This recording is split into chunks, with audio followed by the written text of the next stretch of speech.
8ാം ക്ലാസ്സിലെ കെമിസ്ട്രിയിലെ 1ാമത്തെ ചാപ്റ്ററിലെ 3ാമത്തെ വീഡിയോ ക്ലാസ്സിലേക്ക് നമുക്ക് അവസ്ഥാ പരിവർത്തനം ചേഞ്ച് ഓഫ് സ്റ്റേറ്റ് എന്താണെന്ന് നോക്കാം. അതായത് അവസ്ഥാ പരിവർത്തനം നടക്കുക എന്ന് പറഞ്ഞാൽ ചേഞ്ച് ഓഫ് സ്റ്റേറ്റ് ഒരവസ്ഥയിൽ നിന്ന് മറ്റൊരവസ്ഥയിലേക്ക് മാറുക. ഇവിടെയുള്ള ഫ്ലോ ചാർട്ട് എല്ലാവരും ശ്രദ്ധിച്ചേ. നോക്കിയേ, ഖരം അതായത് സോളിഡ്, ഹീറ്റഡ് ചൂടാക്കുന്നു. ഖരാവസ്ഥയിലുള്ളത് ചൂടാക്കി കഴിഞ്ഞാൽ അടുത്ത ബോക്സിൽ നിങ്ങൾ എന്താണ് ഇവിടെ എഴുതുക?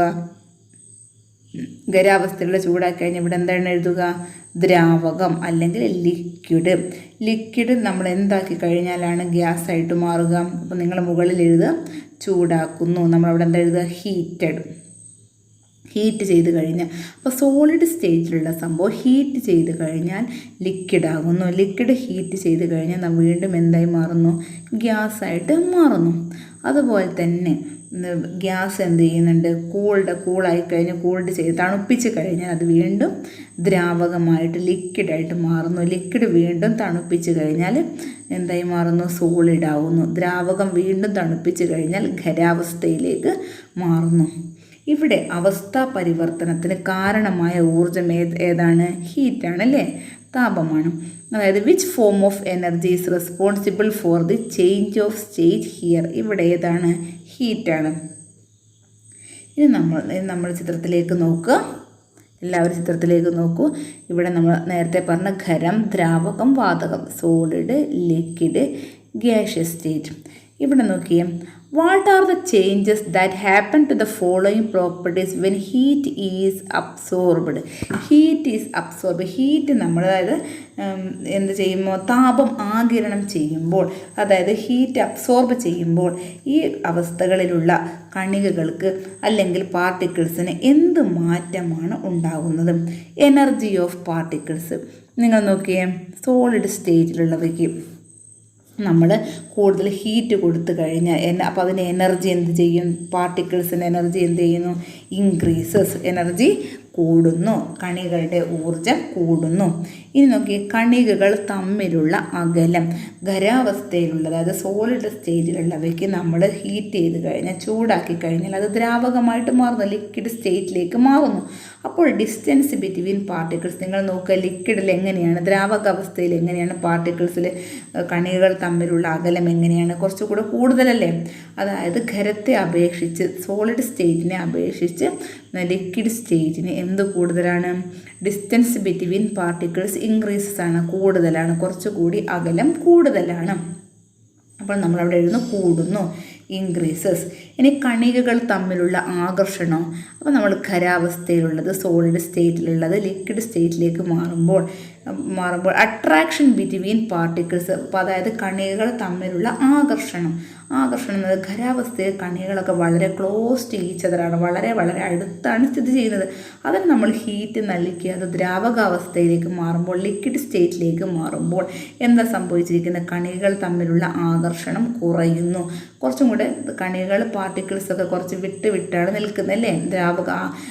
സോളിഡ് സ്റ്റേറ്റിനേക്കാളും കുറച്ചുകൂടി വിട്ടിട്ടാണ് ദ്രാവകാവസ്ഥയിൽ ലിക്വിഡ് സ്റ്റേറ്റിലുള്ളത്. അപ്പോൾ അട്രാക്ഷൻ ബിറ്റ്വീൻ പാർട്ടിക്കിൾസ് തമ്മിലുള്ള അട്രാക്ഷൻ എന്ത് ചെയ്യുന്നു? കുറയുന്നു. കണികൾ തമ്മിലുള്ള ആകർഷണം കുറയുന്നു. ഇനി നോക്കിയേ, കണികകളുടെ ചലനം, മൂവ്മെൻറ്റ് ഓഫ് പാർട്ടിക്കിൾസ്. അതായത് നമ്മളിപ്പോൾ ഖരത്തിൽ നിന്ന് ദ്രാവകത്തിലേക്ക് പോയപ്പോൾ പാർട്ടിക്കിൾസൊക്കെ കുറച്ച് വിട്ടാണ്, അതായത് കണികകളൊക്കെ കുറച്ച് അകന്നൊക്കെയാണ്, കുറച്ച് അകലം കൂടുതൽ നിൽക്കുന്നുണ്ട്. അപ്പോൾ തന്നെ കണികളുടെ ചലനം എന്ത് ചെയ്യുന്നുണ്ട്? മൂവ്മെൻറ്റ് ഓഫ് പാർട്ടിക്കിൾസിൻ്റെ മൂവ്മെൻറ്റ് ഇൻക്രീസ് ചെയ്യുന്നുണ്ട്, കൂടുന്നുണ്ട്. കണികളുടെ ചലനം കൂടുന്നു, മൂവ്മെൻറ്റ് ഓഫ് പാർട്ടിക്കിൾസ് ഇൻക്രീസസ്. അപ്പോൾ ഇത്രയും പറഞ്ഞത് നിങ്ങൾക്ക് മനസ്സിലായെന്ന് തോന്നുന്നു. ഇനി നമുക്ക് ഇതിൻ്റെ ഒക്കെ ഒരു കൺക്ലൂഷനിലേക്ക് എത്താം. ഇനി നോക്കാം, നമുക്ക് ഇതിൻ്റെ പോയിൻറ്റ്സൊക്കെ ഒന്ന് നിങ്ങൾ എഴുതിയെടുക്കാം. The particles of solids are very close to each other. Their freedom of movement is limited. അപ്പോൾ നമുക്ക് എങ്ങനെ പറയാം? ഖരപദാർത്ഥങ്ങളിലെ കണികകൾ വളരെ അടുത്ത് സ്ഥിതി ചെയ്യുന്നു. The particles of solid are very close to each other. Their freedom of movement is limited. അതായത് സോളിഡ് പാർട്ടിക്കിൾസൊക്കെ വളരെ അടുത്താണ് സ്ഥിതി ചെയ്യുന്നത്. അവരുടെ ചലന സ്വാതന്ത്ര്യം, ഫ്രീഡം ഓഫ് മൂവ്മെൻറ്റ് വളരെ കുറവാണ്. അവർക്ക് ഞെരുങ്ങി അടുത്തടുത്ത് നിൽക്കുന്നത് കൊണ്ട് മൂവ് ചെയ്യാനുള്ള ഫ്രീഡം വളരെ ലിമിറ്റഡാണ്, വളരെ കുറവാണ്. ഇനി അടുത്ത പോയിന്റിലേക്ക് നോക്കിയേ. ഇൻ ദ ലിക്വിഡ് സ്റ്റേറ്റ്, അതായത് ദ്രാവകാവസ്ഥയിൽ എന്താ സംഭവിക്കുന്നത്? കണികകൾ താരതമ്യേന അടുത്ത് സ്ഥിതി ചെയ്യുന്നു. ഖരാവസ്ഥയിലേതിനേക്കാൾ കൂടുതൽ സ്വാതന്ത്ര്യത്തോടെ കണികകൾ ചലിക്കുന്നു. In the liquid state, particles are relatively farther apart and have more freedom of movement than in the solid state. അതായത് ഖരാവസ്ഥയിലുള്ളതിനേക്കാളും കുറച്ചുകൂടെ ഫ്രീഡം ഓഫ് മൂവ് ചെയ്യാനുള്ള സ്വാതന്ത്ര്യം ഏതിലാണ് കൂടുതൽ? ഖരാവസ്ഥയിലേക്കാളും മൂവ് ചെയ്യാനുള്ള സ്വാതന്ത്ര്യമാർക്ക് കൂടുതലാണ്, ലിക്വിഡ് സ്റ്റേറ്റിൽ കൂടുതലാണ്. അതായത് particles R relatively further apart and have more freedom of movement than in the solid. അതായത് സോളിഡ് സ്റ്റേറ്റിനേക്കാളും കുറച്ചുകൂടി പാർട്ടിക്കിൾസൊക്കെ കുറച്ചുകൂടി വിട്ടിട്ടല്ലേ നിൽക്കുന്നത്, കുറച്ച് വിട്ട് നിൽക്കുന്നത് കൊണ്ട് തന്നെ എന്താണ് അവർക്ക് ഫ്രീഡം ഓഫ് മൂവ്മെൻറ്റ് എന്താണ് more freedom of movement than in the solid state. ഖരാവസ്ഥ സോളിഡ് സ്റ്റേറ്റിലേക്കാളും കുറച്ചും കൂടെ ഫ്രീഡം ഓഫ് മൂവ്മെൻറ്റ് കുറച്ചുകൂടെ കൂടുതലാണ്. അതായത് ഖരാവസ്ഥയിലേതിനേക്കാൾ കൂടുതൽ സ്വാതന്ത്ര്യത്തോടെ കണികകൾക്ക് ചലിക്കാൻ കഴിയുന്നു. ഏതവസ്ഥയിൽ? ലിക്വിഡ് സ്റ്റേറ്റിൽ, അതായത് ദ്രാവകാവസ്ഥയിൽ. ഇനി നമ്മളെന്താ പറയുന്നത്? In the gaseous state, particles remain far away from one another. Their freedom of movement is very high. അതായത് വാതകാവസ്ഥയിൽ കണികകൾ വളരെ അകന്നു സ്ഥിതി ചെയ്യുന്നത് കൊണ്ട് അവയുടെ കണികകളുടെ ചലന സ്വാതന്ത്ര്യം വളരെ കൂടുതലാണ്. There freedom of movement is very high. In the gaseous state, particles remain far away from one another. വളരെ വിട്ട് എല്ലാവർക്കും വളരെ അകന്നു സ്ഥിതി ചെയ്യുന്നത് കൊണ്ട് കണികളുടെ ചലന സ്വാതന്ത്ര്യം, freedom of movement is very high, വളരെ കൂടുതലാണ്. അപ്പോൾ നമ്മൾ ലാസ്റ്റ് ഒരു പോയിന്റ് ഇതിൽ പറയുന്നുണ്ട്. താപനിലയിലുള്ള വ്യത്യാസം അവസ്ഥാ പരിവർത്തനത്തിന് കാരണമാകുന്നു. The difference in temperature causes change of state. അതായത് താപനില കൂടുമ്പോൾ കൂടുമ്പോൾ ഖരാവസ്ഥയിലുള്ള ദ്രാവക സോളിഡ് സ്റ്റേറ്റ് ഗ്യാഷ്യസ് ആകുന്നു. വീണ്ടും കൂടുമ്പോൾ എന്താകുന്നു? ഗ്യാഷ്യസ് സ്റ്റേറ്റിലേക്ക് മാറുന്നു. ഖരം, ദ്രാവകം, വാതകം, സോളിഡ്, ലിക്വിഡ്, ഗ്യാഷ്യസ്, ഇങ്ങനെ 3 അവസ്ഥകളിലേക്ക് എന്ത് ചെയ്യുന്നു? അവസ്ഥാ പരിവർത്തനം നടക്കുന്നു. താപനില കൂടുന്നതിനനുസരിച്ച് ഇങ്ങനെ ഖരം ദ്രാവകമാകുന്നു, ദ്രാവകം വാതകമാകുന്നു, സോളിഡ് ലിക്വിഡ് ആകുന്നു, ലിക്വിഡ് ഗ്യാഷ്യസ് ആകുന്നു. Difference in temperature causes change of state. അതുപോലെ തന്നെ താപം എന്ത് ചെയ്യുന്നത്? കുറച്ച് കൊണ്ടുവരികയാണെങ്കിൽ, കുറയ്ക്കുകയാണെങ്കിൽ എന്ത് സംഭവിക്കുന്നു? തണുപ്പിക്കുകയാണെങ്കിൽ വാതകം ദ്രാവകമാകുന്നു, ദ്രാവകം ഖരമാകുന്നു. ഇതാണ് നമ്മൾ പറഞ്ഞത്. ഇത് നോക്കിയേ, ഇത് നമ്മൾ നോക്കുക. Some substances when heated change directly into gas without forming liquid. This phenomena is sublimation. എന്താണ് ഉത്പതനം? ചില ഖരപദാർത്ഥങ്ങൾ ചൂടാക്കിയാൽ ദ്രാവകമാകാതെ നേരിട്ട് വാതകമായി മാറും. ഈ പ്രക്രിയയാണ് ഉത്പതനം. അവയുടെ വാതകങ്ങൾ തണുപ്പിച്ചാൽ വീണ്ടും അവ എന്തായി മാറുന്നു? ഖരമായി മാറുന്നു. നമ്മൾ പാറ്റ ഗുളിക, അയഡിൻ, അതുപോലെ അമോണിയം ക്ലോറൈഡ്, ഇതൊക്കെ ഇതിന് ഉദാഹരണമാണ്. അതായത് സം സബ്സ്റ്റൻസസ് വെൻ ഹീറ്റഡ്, ചില പദാർത്ഥങ്ങൾ ചൂടാക്കി കഴിഞ്ഞാൽ change directly into gas, നേരിട്ട് അവ എന്തായി മാറുന്നു? വാതകമായി മാറുന്നു. വിത്തൗട്ട് ഫോമിങ് ലിക്വിഡ്, അതായത് സോളിഡ് സ്റ്റേറ്റിൽ നിന്ന് നേരെ ഗ്യാഷ്യസ് സ്റ്റേറ്റിലേക്ക് മാറുക. അവിടെ എന്തില്ല? വിത്തൗട്ട് ഫോമിങ് ലിക്വിഡ് ആയിട്ടുള്ളൊരു സംഭവം അവിടെ ഇല്ല.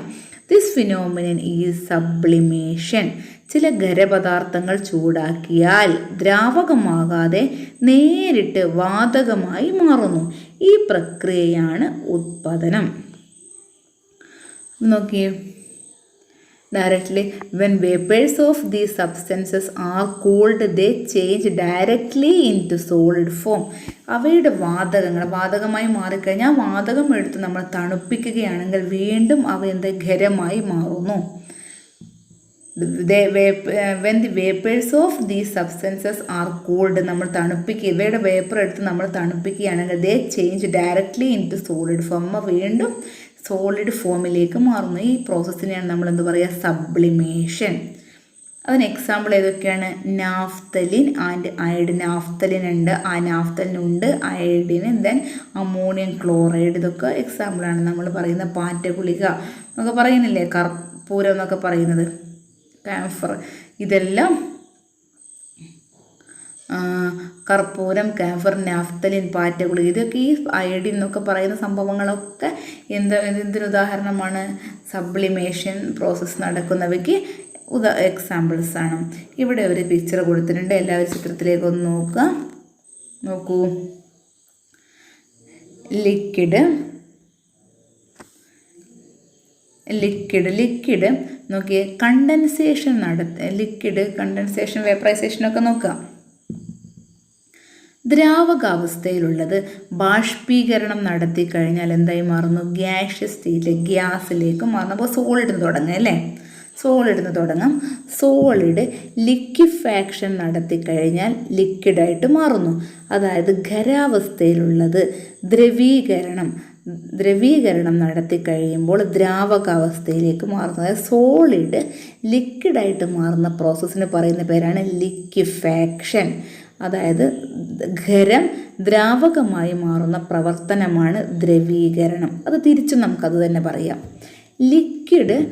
ലിക്വിഡ് സോളിഡായി മാറുന്നതിന് നമ്മൾ പറയും സോളിഡിഫിക്കേഷൻ. അതുപോലെ ദ്രാവകം ഖരമായി മാറുന്നതിന് പറയും ഘനീഭവിക്കൽ. സോളിഡ് ലിക്വിഡ് മാത്രം നമുക്കൊന്ന് പഠിച്ചാലോ. സോളിഡ് ലിക്വിഡായി മാറുന്നത് ലിക്വിഫാക്ഷൻ, ലിക്വിഡ് സോളിഡായി മാറുന്നത് സോളിഡിഫിക്കേഷൻ. അതുപോലെ തന്നെ ഖരം ദ്രാവകമായി മാറുന്നത് ദ്രവീകരണം, ദ്രാവകം ഖരമായി മാറുന്നത് ഘനീഭവിക്കൽ. ഇനി നമുക്ക് ദ്രാവകത്തും തുടങ്ങാം. ദ്രാവകം വാതകമായി മാറുന്ന പ്രവർത്തനമാണ് ബാഷ്പീകരണം. അത് നമുക്ക് ആൾറെഡി കുറേ നമ്മൾ പഠിക്കുന്നു. ദ്രാവകം വാതകമായി മാറുന്ന പ്രവർത്തനമാണ് ബാഷ്പീകരണം. ലിക്വിഡ് ഗ്യാസായി മാറുന്ന പ്രോസസ്സിനെ നമ്മൾ പറയും വേപ്പറൈസേഷൻ. അതുപോലെ ഗ്യാസ് ലിക്വിഡായി മാറുന്ന പ്രവർത്തനമാണ് കണ്ടൻസേഷൻ. വാതകം ദ്രാവകമായി മാറുന്നതിന് പറയും സാന്ദ്രീകരണം. വാതകം ദ്രാവകമായി മാറുന്ന പ്രോസസ്സിനെ നമ്മൾ പറയും സാന്ദ്രീകരണം.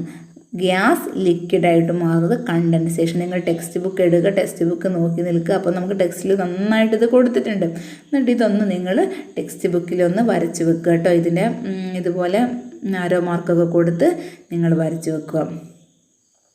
പിന്നെ അതുപോലെ തന്നെ ഗ്യാസ് സോളിഡ് ആവണം. നോക്കിയേ, ഗ്യാസ് വാതകം ഖരമായി മാറുന്നത് നമ്മൾ പറയും ഘനീഭവിക്കൽ, സോളിഡിഫിക്കേഷൻ. ഗ്യാസ് സോളിഡായിട്ട് മാറുന്നത് സോളിഡിഫിക്കേഷൻ. അതുപോലെ തന്നെ സോളിഡ് ഗ്യാസ് ആയിട്ട് മാറുന്നത്, അതായത് അതുപോലെ തന്നെ പറയാം സബ്ലിമേഷൻ. ഖരാവസ്ഥയിലുള്ളത് വാതകാവസ്ഥയിലേക്ക് മാറുന്നതിനെ നമ്മൾ പറയുന്നത് ഉത്പതനം. വാതകം ഖരമായിട്ട് മാറുന്നതിനെ തിരിച്ച് വാതകം ഖരമായിട്ട് മാറുന്നതിനെ പറയുന്നു ഘനീഭവിക്കൽ. ഇതൊന്ന് നിങ്ങൾ ടെക്സ്റ്റ് ബുക്കിലേക്ക് വരച്ച് വെക്കേണ്ടതാണ്. അപ്പോൾ നമുക്ക് ഇതുവരെയുള്ള ചോദ്യങ്ങൾ ഏതൊക്കെയാണ് എഴുതേണ്ടതെന്ന് നമുക്കൊന്നും കൂടി നോക്കാം. അപ്പോൾ ഫസ്റ്റ് ചോദ്യം നമ്മൾ എഴുതുന്നത് ഏതാണ്? What is matter? എന്താണ് ദ്രവ്യം എന്നാലെന്ത്? പിന്നെ അതിനുശേഷം നമ്മൾ ആ പട്ടിക വരയ്ക്കുക, അതായത് ടേബിൾ വരയ്ക്കുക.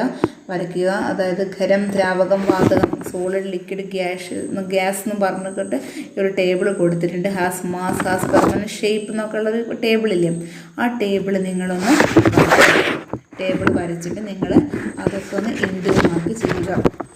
ഇൻറ്റു മാർക്കല്ല, ടിക്ക് മാർക്ക് ചെയ്യുക. ടിക്ക് മാർക്ക് ശരിയായവയ്ക്ക് ടിക്ക് മാർക്ക്, തെറ്റായവയ്ക്ക് ഇൻറ്റു മാർക്ക് ഇടുക. പിന്നെ നമ്മൾ പറഞ്ഞിരിക്കുന്നത് പൊട്ടാസ്യം പെർമാംഗനേറ്റിൻ്റെ അവിടെ ഒരു ചോദ്യം കൊടുത്തിട്ടുണ്ട്, അതൊന്ന് നോക്കുക. പിന്നെ ഖരം, ദ്രാവകം, വാതകാവസ്ഥയിലുള്ള ചിത്രം ഒന്ന് വരയ്ക്കുക. ഖരം, ദ്രാവകം, സോളിഡ്, ലിക്വിഡ്, ഗ്യാസ് എന്ന് പറഞ്ഞിട്ട് നമ്മളതിൻ്റെ 3 പിക്ചർ ഒന്ന് വരച്ച് വെക്കുക. പിന്നെ വേറെ ഏതാണ് നമുക്ക് ഇവിടെ ഒരു ചോദ്യം വരുന്നത്? പിന്നെ ഇവിടെ ഒരു ക്വസ്റ്റ്യൻ ഇവിടെ ഉണ്ടല്ലോ, what are the properties of solid, liquid, gaseous state എന്ന് പറഞ്ഞിട്ട് നിങ്ങൾ ഈ പോയിൻറ്റ്സൊക്കെ ഈ 3 പോയിൻറ്റ്സ് നിങ്ങളിവിടെ എഴുതിയേക്കുക. What are the properties of ഇവിടെയുള്ള സോളിഡ്, ലിക്വിഡ്, ഗ്യാഷ്യസിൻ്റെ കുറച്ച് പ്രോപ്പർട്ടീസൊക്കെ കൊടുത്തിട്ടുണ്ട്. അപ്പോൾ ഈ പാർട്ടിക്കിൾസിൻ്റെ പ്രോപ്പർട്ടീസ് എഴുതുക. പിന്നെ ഇതിന് ശേഷം നമ്മൾ ഇവിടെ കൊടുത്തിരിക്കുന്ന ഈ ചിത്രം ഈ പിക്ചർ ഒന്ന് നിങ്ങൾ ആരോ മാർക്കൊക്കെ ഉള്ള ചിത്രം ഒന്ന് വരച്ച് വെക്കുക. വാട്ട് ഈസ് സബ്ലിമേഷൻ എന്ന് എഴുതുക. സബ്ലിമേഷൻ്റെ എക്സാമ്പിൾസും എഴുതണം. അതിനുശേഷം നിങ്ങൾ ഈ ടേബിൾ ഒന്ന് കംപ്ലീറ്റ് ചെയ്യണം. ഈ ടേബിളിൽ എന്തൊക്കെയാണ് കൊടുത്തിരിക്കുന്നത്? ഈ ടേബിളിൽ കൊടുത്തിരിക്കുന്ന നോക്കുക, എല്ലാവരും ടെക്സ്റ്റ് ബുക്ക് എടുത്ത് വെക്കുക. ഈ ടേബിളിലൊന്നും എല്ലാവരും നോക്കിയേ. മൂവ്മെൻറ്റ് ഓഫ് പാർട്ടിക്കിൾസ്, അതായത് കണികകളുടെ ചലനം. When solid changes into liquid, അതായത് ഖരാവസ്ഥയിലുള്ളത് ദ്രാവകമാകുമ്പോൾ സോളിഡ് ലിക്വിഡായിട്ട് മാറുമ്പോൾ മൂവ്മെൻറ്റ് ഓഫ് പാർട്ടിക്കിൾസ് എന്ന് പറഞ്ഞാൽ കണികകളുടെ ചലനം കൂടുകയാണോ കുറയുകയാണോ? സോളിഡ് വളരെ അടുത്താണ്, ലിക്വിഡ് കുറച്ചുകൂടി വിട്ടിട്ടാണ് പാർട്ടിക്കിൾസ് കണികളൊക്കെ നിൽക്കുന്നത്. അതായത് ഖരത്തേക്കാളും ദ്രാവകത്തിൽ കുറച്ചുകൂടി കണികൾ വിട്ടിട്ടാണ് നിൽക്കുന്നത്. അപ്പോൾ ഖരം ദ്രാവകമാകുമ്പോൾ, അതായത് സോളിഡ് ലിക്വിഡായിട്ട് മാറുമ്പോൾ കണികകളുടെ ചലനം മൂവ്മെൻറ്റ് ഓഫ് പാർട്ടിക്കിൾസ് ഇൻക്രീസ് ചെയ്യുകയോ ഡിക്രീസ് ചെയ്യുകയോ? നിങ്ങളൊന്ന് ആലോചിച്ച് പറഞ്ഞേ. ഖരം ദ്രാവകമാകുമ്പോൾ കണികകളുടെ ചലനം കൂടുന്നു, ഇൻക്രീസസ്. ബുദ്ധിമുട്ടുണ്ടോ പറയാനും? ഇനി അത് തന്നെ when liquid changes into gas, ലിക്വിഡിലാണോ ഗ്യാസിലാണോ കണികൾ കൂടുതൽ സ്ഥിതി ചെയ്യുന്നത്? ഗ്യാസിലാണ്. ദ്രാവകം വാതകമാകുമ്പോൾ, വാതകമാകുമ്പോൾ മൂവ്മെൻറ്റ് ഓഫ് പാർട്ടിക്കിൾസ് എങ്ങനെയാണ്? പാർട്ടിക്കിൾസിൻ്റെ മൂവ്മെൻറ്റ്, കണികളുടെ ചലനം കൂടുകയാണോ കുറയുകയാണോ ചെയ്യുന്നത്? കണികളുടെ ചലനം കൂടുന്നു. കാരണം വാതകത്തിൽ വളരെ വിട്ടിട്ടാണ് തന്മാത്രകളൊക്കെ പാർട്ടിക്കിൾസ് ഒക്കെ സ്ഥിതി ചെയ്യുന്നത്. അതുകൊണ്ട് എന്ത് ചെയ്യുന്നു? കണികളുടെ ചലനം മൂവ്മെൻറ്റ് ഓഫ് പാർട്ടിക്കിൾസ് ഇൻക്രീസസ്, കൂടുന്നു എന്ന് എഴുതുക. വാതകം ദ്രാവകമാകുമ്പോൾ when gas changes into liquid, അതായത് വാതകം ദ്രാവകമാകുമ്പോൾ ഏതിലാണ് തന്മാത്രകളുടെ പാർട്ടിക്കിൾസ് വളരെ അടുത്ത് സ്ഥിതി ചെയ്യുന്നത്? ദ്രാവകത്തിലാണോ വാതകത്തിലാണോ? ദ്രാവകത്തിലാണ്. അപ്പോൾ gas changes into liquids, കണികകളുടെ ചലനം മൂവ്മെൻറ്റ് ഓഫ് പാർട്ടിക്കിൾസ് ഡിക്രീസസ്, കുറയുന്നു. ഗ്യാസിൽ കുറേ വിട്ടിട്ടാണുള്ളത്, ലിക്വിഡിൽ കുറച്ചുകൂടെ അടുത്താണുള്ളത്. അപ്പോൾ അടുത്താണ് പാർട്ടിക്കിൾസ് ഉള്ളത്. അപ്പോൾ ഗ്യാസിൽ നിന്നും ലിക്വിഡിലേക്ക് പോകുമ്പോൾ, അതായത് ലിക്വിഡ് സ്റ്റേറ്റിലേക്ക് പോകുമ്പോൾ പാർട്ടിക്കിൾസിൻ്റെ മൂവ്മെൻറ്റ് കുറയുന്നു, ഡിക്രീസസ്. വാതകം ദ്രാവകമാകുമ്പോൾ കണികൾ കുറച്ചുകൂടെ അടുത്ത് സ്ഥിതി ചെയ്യുന്നു. അതുകൊണ്ട് കണികളുടെ ചലനം എന്ത് ചെയ്യുന്നു? കുറയുന്നു. ഇനി അടുത്തത് ഖരം വാതകമാകുമ്പോൾ when solid changes into gas, solid gas ആയിട്ട് മാറുമ്പോൾ. ഖരം വാതകമാകുമ്പോൾ, വാതകം എന്ന് പറഞ്ഞാൽ ഖരത്തിൽ വളരെ അടുത്താണ്, വാതകത്തിൽ വളരെ വിട്ടിട്ടാണ്. അപ്പോൾ അങ്ങനെ വാതകമായി മാറുമ്പോൾ മൂവ്മെൻറ്റ് ഓഫ് പാർട്ടിക്കിൾസ് ഇൻക്രീസസ്, കൂടുന്നു. ഖരം വാതകമാകുമ്പോൾ കണികളുടെ ചലനം കൂടുന്നു. ഇനി നമുക്ക് അടുത്തതിലേക്ക് പോകും. ഡിസ്റ്റൻസ് ബിറ്റ്വീൻ പാർട്ടിക്കിൾസ്, അതായത് കണികകൾ തമ്മിലുള്ള അകലം. അതെങ്ങനെയാണ്? ഞാൻ 2 കോളം മാത്രമേ പറയുന്നുള്ളൂ, ബാക്കി നിങ്ങൾ പറയാൻ ശ്രമിക്കൂ കേട്ടോ. When solid changes into liquid, ഖരം ദ്രാവകമാകുമ്പോൾ കണികകൾ തമ്മിലുള്ള അകലമാണ് ഡിസ്റ്റൻസ് ബിറ്റ്വീൻ പാർട്ടിക്കിൾസ്. സോളിഡ് ലിക്വിഡിലേക്ക് പോകുമ്പോൾ ഡിസ്റ്റൻസ് ബിറ്റ്വീൻ പാർട്ടിക്കിൾസ് ഇൻക്രീസസ്, കൂടുന്നു. ഖരം ദ്രാവകമാകുമ്പോൾ കണികൾ തമ്മിലുള്ള അകലം കൂടുന്നു. ഇനി അടുത്തത് ദ്രാവകം വാതകമാകുമ്പോൾ കണികൾ തമ്മിലുള്ള അകലം കൂടുന്നു. അതായത് when liquid changes into gas distance between particles increases. റീസണൊക്കെ നിങ്ങൾക്ക് അറിയാമല്ലോ, പിക്ചർ മാത്രം മനസ്സിലാലോചിച്ചാൽ മതി. When gas changes into liquid, വാതകം ദ്രാവകമാകുമ്പോൾ കണികൾ തമ്മിലുള്ള അകലം കുറയുന്നു. അത് decreases. When solid changes into liquid, solid gas ആകും. When solid changes into gas, solid gas ആയിട്ട് മാറുമ്പോൾ കണികൾ തമ്മിലുള്ള അകലം ഇൻക്രീസസ്, കൂടുന്നു. കണികൾ സോളിഡിൽ നിന്ന് ഗ്യാസിലേക്ക് മാറുമ്പോൾ ഡിസ്റ്റൻസ് വല്ലാതെ കൂടില്ലേ? അപ്പോൾ കൂടുന്നു, ഇൻക്രീസസ്. ഖരം വാതകമാകുമ്പോൾ കണികൾ തമ്മിലുള്ള അകലം കൂടുന്നു. ഇനി കണികൾ തമ്മിലുള്ള ആകർഷണം ഒന്ന് പറഞ്ഞു നോക്കൂ. Solid changes into liquids. ഖരം ദ്രാവകമാകുമ്പോൾ കണികളുടെ ആകർഷണം എങ്ങനെയാണ്? സോളിഡിൽ വളരെ അടുത്ത് നല്ല ആകർഷണത്തോടു കൂടിയാണ് നിൽക്കുന്നത്. അപ്പോൾ ലിക്വിഡിൽ കുറച്ച് വിട്ടാണ് ആകർഷണമൊക്കെ വളരെ കുറവാണ്. അപ്പോൾ solid changes into liquid എന്താ പറയുന്നത്? കുറയുന്നു, decreases. When liquid changes into gas, അതായത് ദ്രാവകം വാതകമാകുമ്പോൾ കണികൾ തമ്മിലുള്ള ആകർഷണം കൂടുന്നു, ഇൻക്രീസസ്. വാതകം ദ്രാവകമാകുമ്പോൾ when gas changes into liquid, attraction between particles എന്ത് ചെയ്യുന്നു? ഗ്യാസിൽ അട്രാക്ഷൻ ഒന്നുമില്ല, വളരെ വിട്ട് കിടക്കുകയാണ്. ലിക്വിഡിൽ കുറച്ചുകൂടിയൊക്കെ ആകർഷണമൊക്കെ ഉണ്ട്. അപ്പോൾ അട്രാക്ഷൻ ബിറ്റ്വീൻ പാർട്ടിക്കിൾസ് എന്താ ചെയ്യുന്നത്? അട്രാക്ഷന് ഗ്യാസിൽ നിന്ന് ലിക്വിഡിലേക്ക് വരുമ്പോൾ അട്രാക്ഷൻ കുറച്ചും കൂടി കൂടും, ഇൻക്രീസസ്, കൂടുന്നു.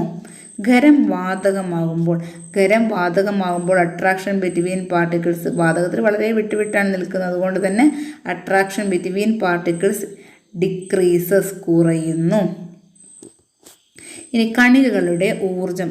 ഏറ്റവും കൂടുതൽ ഊർജ്ജമുള്ളത് ഏതവസ്ഥയിലാണ്? ഖരം, ദ്രാവകം, വാതകം ഏതവസ്ഥയിലാണ് ഏറ്റവും കൂടുതൽ ഊർജ്ജമുള്ളത്? ഏറ്റവും കൂടുതൽ എനർജിയുള്ള പാർട്ടിക്കിൾസ് ഏതവസ്ഥയിലാണുള്ളത്? ഗ്യാഷ്യസ് സ്റ്റേറ്റിലാണ്. വളരെ വിട്ട് ആ പാർട്ടിക്കിൾസിനൊക്കെ എനർജിയാണ്, ഇഷ്ടം പോലെ തോന്നിയ പോലെ എവിടെയും പോകാൻ പറ്റും. അപ്പോൾ എനർജി കൂടുതലുള്ളത് ഗ്യാസ് പാർട്ടിക്കിൾസിനാണ്. നമുക്ക് ആലോചിച്ച് നോക്കാം. ഖരം ദ്രാവകമാകുമ്പോൾ when solid changes into liquid, എന്താണ്? കണികകളുടെ ഊർജം, എനർജി ഓഫ് പാർട്ടിക്കിൾസ് ഇൻക്രീസസ്, കൂടുന്നു. അതുപോലെ തന്നെ when liquid changes into gas, ലിക്വിഡിൽ നിന്ന് ഗ്യാസിലേക്ക് മാറുമ്പോൾ, ദ്രാവകം വാതകമാകുമ്പോൾ കണികകളുടെ ഊർജം, എനർജി ഓഫ് പാർട്ടിക്കിൾസ് ഇൻക്രീസസ്, കൂടുന്നു. എന്നൊക്കെ വാതകം ദ്രാവകമാകുമ്പോൾ, വാതകത്തിൽ വളരെ അകന്ന് സ്ഥിതി ചെയ്യുന്നു. വാതകം ദ്രാവകമാകുമ്പോൾ കണികകളുടെ ഊർജ്ജം എന്ത് ചെയ്യുന്നു? ഊർജ്ജം കുറച്ചുകൂടി കുറഞ്ഞു പോകുന്നു. ദ്രാവകം കുറച്ചുകൂടി അടുത്താണ്, അപ്പോൾ ഊർജ്ജം കുറയുന്നു. അതുപോലെ തന്നെ gas changes into liquid, energy of particles decreases.